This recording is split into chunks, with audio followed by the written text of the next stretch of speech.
Sonography report आई है ना। Report से क्या होता है? बेटा हो या बेटी, बस स्वस्थ होना चाहिए। बेटा ही होगा। अरे मैंने तो अपने बेटे का नाम भी सोच लिया है, सनी। सूरज की तरह चमकता रहेगा। और अगर बेटी हुई तो? नहीं बाबा नहीं, मुझे बेटी बेटी नहीं चाहिए। क्यों? अरे मैं घर के खर्चे उठाऊंगा, घर की ईएमआई चुकाऊंगा या उसके दहेज के लिए पैसा बचाऊंगा। अरे जमाना बदल गया है, आने वाले टाइम में दहेज वहेज का चक्कर ही नहीं रहेगा। सब कहने की बातें हैं, आजकल का माहौल देखा कितना खराब हो गया। अरे ऐसे माहौल में बेटी को संभालना आसान है क्या? तुम ऑफिस जाती हो, मैं ऑफिस जाता हूँ, पीछे संभालेगा कौन? अरे कुछ ऊंच नीच हो गया तो जमाने को क्या मुंह दिखाएंगे? ओफो, मेरे मम्मी पापा भी तो जॉब करते थे, उन्होंने भी तो मुझे संभाला है। पहले जमाना और था, ज्वाइंट फैमिली होती थी। अरे सोलो फैमिली में लड़की को पालना आसान है क्या? नहीं भाई नहीं, मुझे टेंशन नहीं चाहिए। रोहित, आप पढ़े लिखे होकर भी ऐसी बातें कर रहे हो? पढ़ा लिखा हूँ तभी ऐसी बातें कर रहा हूँ। सारी उम्र स्ट्रगल करके यहाँ तक पहुंचा हूँ, अब बेटी का बोझ सिर पे ले लिया तो बच्ची कुछ ही जिंदगी में स्ट्रगल में गुजारनी पड़ेगी। आप बेटी को बोझ क्यों समझ रहे हैं? आजकल लड़का लड़के में फर्क ही क्या है? फर्क है, लड़का लड़का होता है, लड़की लड़की। लड़का वंश बढ़ाता है और लड़की टेंशन।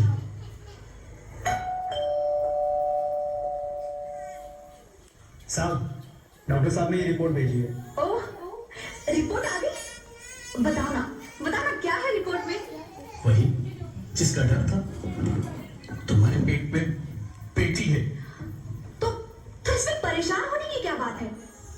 मैं तो बेटी ही चाहती थी। पर मैं नहीं चाहता ना बेटी, मुझे नहीं चाहिए बेटी। हंसती क्यों नहीं? आजकल बेटी को पालना, पढ़ाना, शादी करना सब बहुत मुश्किल है।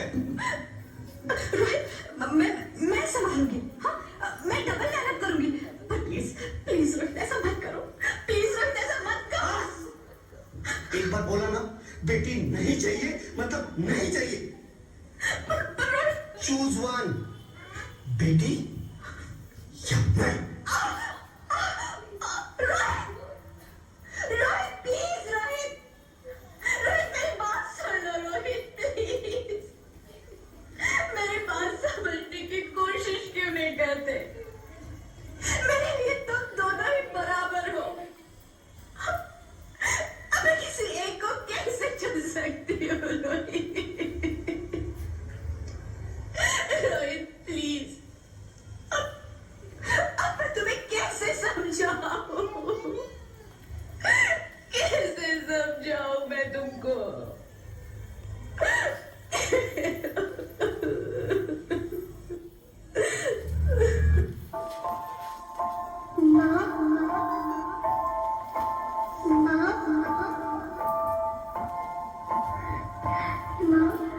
अभी तो भगवान ने मेरे हाथों पे किस्मत की लकीरें भी नहीं बनाई, और उनसे पहले ही आप सबने मेरी तकदीर का फैसला सुना दिया।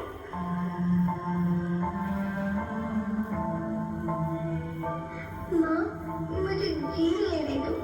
अपनी कसम, मैं आपको कभी तंग नहीं करूंगी। जब जब खाना खाने के बाद आपसे मीठा खा रही होंगी, तब मेरे रसोई में जाकर सारे बर्तन साफ कर दिया करूंगी। माँ, मुझे फूल फूल की चिंता मत करना, मैं भैया की किताबों से अपने आप ही पढ़ लग जाऊंगी। और हाँ, पापा से कहना मेरे दहेज की चिंता ना करें, मैं आपके साथ रहकर आपके बुढ़ापे का सहारा बनूंगी। अगर फिर भी आपको लगता है कि मैं आप पर बोझ बनूंगी, तो आप इस ऑपरेशन पर भी खर्चा मत करना। नहीं भगवान जी से कह दूंगी कि नहीं माँ, मेरा बड़ा मुंह देखिए।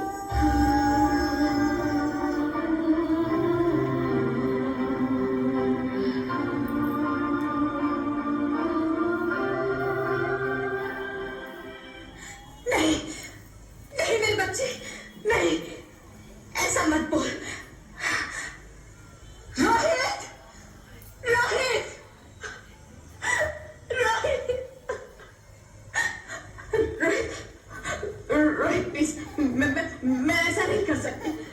मैं ऐसा नहीं होने दूंगी। मैं मर जाऊंगी पर इस बच्चे को नहीं मरने दूंगी मैं। अरे मरती है तो मर जाओ, मैं बच्ची को नहीं होने दूंगा। माँ, मैं दम घुट रहा है, मुझे बाहर निकालो। अरे पगली, बाहर आकर भी क्या करेगी तू? ये दुनिया तेरे लायक नहीं है। माँ, मैं आपको देखना चाहती हूँ, पापा को देखना चाहती हूँ, भगवान की बनाई इस खूबसूरत दुनिया को देखना चाहती हूँ। अब ये दुनिया इतनी खूबसूरत नहीं रही मेरी बेटी। बाहर आकर तू किसके साथ खेलेगी? क्योंकि यहाँ रोज हजारों लड़कियां पेट में ही मार दी जाती है, और जो बच जाती है वो भी आजाद कहाँ है? बाहर आओगी तो मेरी तरह धक्के खाओगी।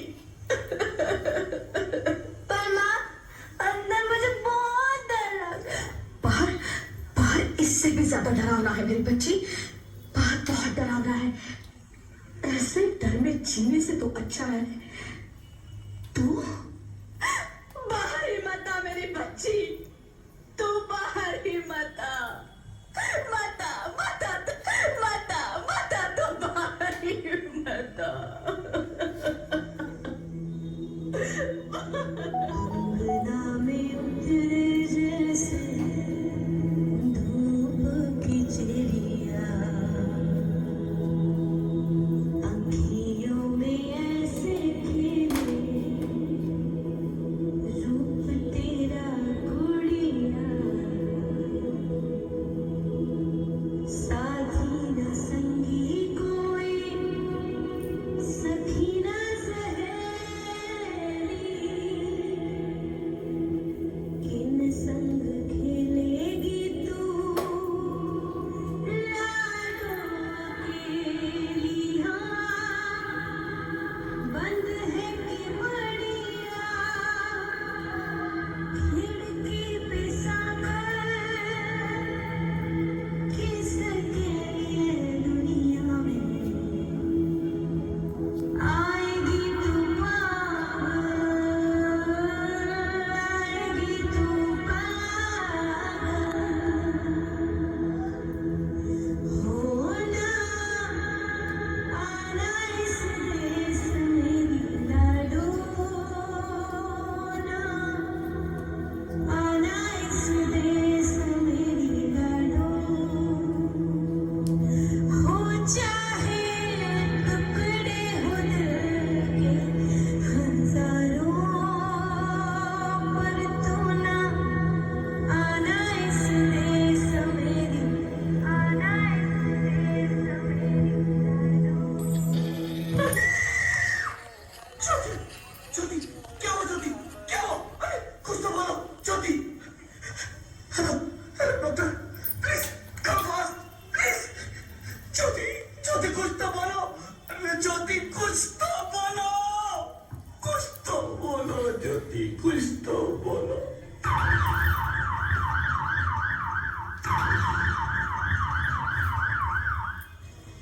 Sorry, Mr. Rohit. She's dead. नहीं, नहीं, नहीं ज्योति, नहीं ज्योति, तुम ऐसा नहीं कर सकती। तुम मुझे छोड़ के नहीं जा सकती। अरे मुझे बेटा नहीं चाहिए, मुझे दम चाहिए, मुझे दम चाहिए।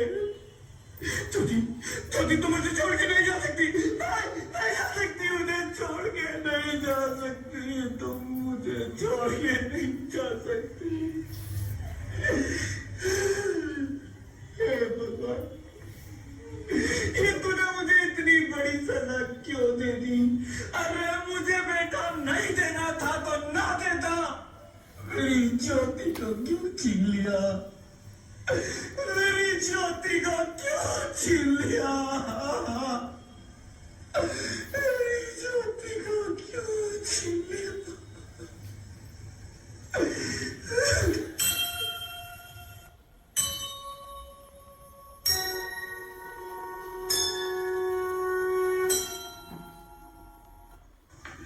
आप कौन?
अरे मूर्ख, अगर बेटा वंश है तो बेटी अंश है, अगर बेटा आन है तो बेटी गुमान है, अगर बेटा दवा है तो बेटी दुआ है, अगर बेटा गीत है तो बेटी संगीत है, और अगर बेटा भाग्य है तो बेटी भाग्य विधाता है। यह सबको माँ चाहिए, बहन चाहिए, बीवी चाहिए, मगर बेटी क्यों नहीं चाहिए? जबकि ओस की पूंछ सी होती है बेटियां। माँ बाप को जरा सा भी दर्द हो तो रोती है बेटियां। रोशन करता है बेटा सिर्फ एक कुल को, दो दो कुलों की लाश ढोती है बेटियां। फिर भी किसी को नहीं चाहिए बेटियां। क्यों नहीं चाहिए बेटियां? है किसी के पास इस बात का जवाब? बेटियां क्यों नहीं चाहिए? हमारा क्या कसूर है? आखिर कसूर क्या है हमारा? मारा जाता है हमें। क्यों नहीं चाहिए बेटियां? क्यों नहीं? हमारा कसूर क्या है? क्या है हमारा कसूर? गलती नहीं है, मुझे माफ कर दो, मुझे माफ कर दो मेरी बच्ची, मुझे माफ कर दो। तुम्हारी कोई गलती नहीं है, तुम्हारी कोई गलती नहीं है। रोहित, रोहित, रोहित उठो। अरे क्या हुआ? क्या? उठो रोहित, नींद में क्यों चिल्ला रहे हो? अरे तुम जिंदा हो? जिंदा? हाँ, मुझे क्या हुआ है? हे भगवान, तेरा लाख लाख शुक्र है, तुम सचमुच जिंदा हो। हाँ, पर हुआ क्या? वो कब गई? वो कौन? मेरी बेटी, मेरी होने वाली बेटी। बेटी? पर तुम्हें तो बेटा चाहिए था ना? नहीं ज्योति, नहीं, अब मैं समझ गया हूँ। बेटा और बेटी एक ही सिक्के के दो पहलू हैं, जिसके बगैर इस जिंदगी की गाड़ी नहीं चल सकती। अगर हमें अपने भविष्य को उज्जवल बनाना है तो पहले हमें बेटी को बचाना है। बेटा और बेटी को बराबरी का दर्जा देकर इस जिंदगी को खुशहाल बनाना है। हाँ रोहित, तुम बिल्कुल ठीक कह रहे हो। बेटियां तो माँ बाप की रानियां होती है, मीठी मीठी प्यारी प्यारी कहानियां होती है। हमें इन्हें इस दुनिया में लाना ही होगा। इस दुनिया को अगर बचाना है तो हमें इन्हें बचाना ही होगा। हम सबको मिलकर इन्हें बचाना होगा, है ना रोहित? तुम ठीक कहती हो ज्योति, इसकी शुरुआत हम करेंगे। उम्मीद है कि सब लोग हमारा साथ देंगे।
बेटी न होती तो फिर आज ये सब कैसे होता। ज्ञानमती माता जी इतनी उच्च हैं और उनके नगर में लाला छोटे लाल का नाम सुना होगा। हाँ, उनके 9 बेटियां थी। हाँ, उसी में एक ज्ञान, उन्होंने कभी अपना लड़कियों को बोझ नहीं समझा। और उसी में एक आरका गढ़नी ज्ञानमती माता जी है। ये भी हमने सुना ज्ञानमती माता जी उनको बहुत प्यार करते थे। और जो हाँ। चंदनामती माता जी हैं, हाँ। उनको तो बहुत ही ज्यादा उन्हीं प्यार के करते कुल में थे। अभयमती माता जी हुई, हाँ। रतनमती माता जी, हाँ। देखो कितना नाम रोशन किया। हाँ। और ये सब धर्म का भी प्रभाव है। और बेटी यदि वो समझते तो कैसे ये सब आगे बढ़ पाते। 1 लाख ये श्रावक हैं तो 2 लाख श्रावका हैं। महाराज मुनि कम है लेकिन आरका ज्यादा है और उच्च पद पे अपना नाम रोशन कर रही हैं। पूरे कुल का नाम रोशन हुआ। और ज्ञानमती माता जी का तो पूरे देश में विश्व में उनका नाम है। और ऐसे अब ये देखो, ये बेटी न होती तो संगीतकार न होते, और ये डॉक्टर न होती, और ये देवी, ये सब का कैसे क्या कितना ऊंचा वो है। सब बेटियों का ही प्रभाव है। जो लड़कों से ज्यादा बेटियां आजकल आगे बढ़ रही हैं। डॉक्टर, वकील, संगीतकार सब आगे बढ़ रहे हैं। हाँ, हमने और एक कहानी माँ और सुनी। हाँ। श्रवण बेलगोला में जब बाहुबली देवी भगवान ने, जी की हाँ। अभिषेक हो रहा था, तो तब गुलिका गुलिका देवी जी जी, ही ने हाँ। अभिषेक किया था। हाँ। तभी जो है अभिषेक आगे बढ़ा था, वरना भगवान हाँ। के यहाँ तक अब रुक सब जाता लोग था। अब सब इसलिए- लोग ये समझ लीजिए, बेटियों को कभी कोई बोझ न समझना और आगे बेटियों को बढ़ा के अपना नाम रोशन करना, वो 2 कुल का लाज होती हैं। बेटी पढ़ाओ बेटी बचाओ, बेटी पढ़ाओ बेटी बचाओ। बोलो ज्ञानमती माता जी की